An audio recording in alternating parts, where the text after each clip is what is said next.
أعوذ بالله من الشيطان الرجيم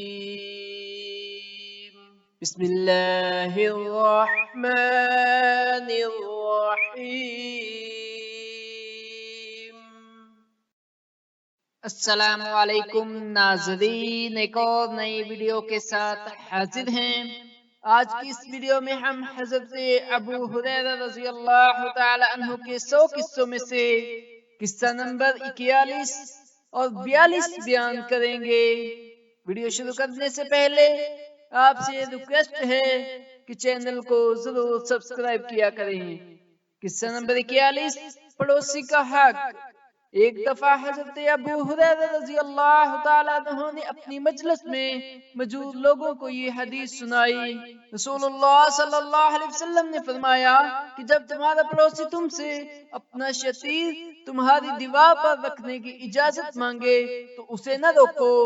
یہ حدیث سن کر وہ لوگ چون چرا کرنے لگے۔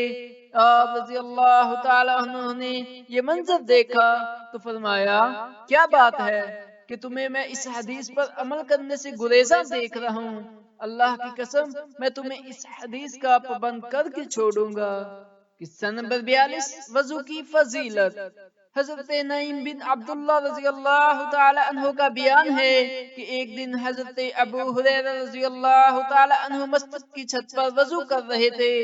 میں نے دیکھا کہ انہوں نے وضو کرتے ہوئے اپنے ہاتھوں کو شانوں تک دھویا، پھر مجھ سے مخاطب ہو کر فرمایا کہ رسول اللہ صلی اللہ علیہ وسلم نے فرمایا کہ میری امت کے لوگ اپنے بدن کے جو حصے وضو میں دھوتے ہیں وہ قیامت تک چمکیں گے، اس لیے تم لوگوں سے جہاں تک ہو سکے اپنے بدن کے حصوں کی چمک کو بڑھاؤ۔ جزاک اللہ۔ ہمارے چینل کو سبسکرائب کریں، ثواب کی نیت سے ویڈیو کو لائک کریں اور آگے پھیلائیں۔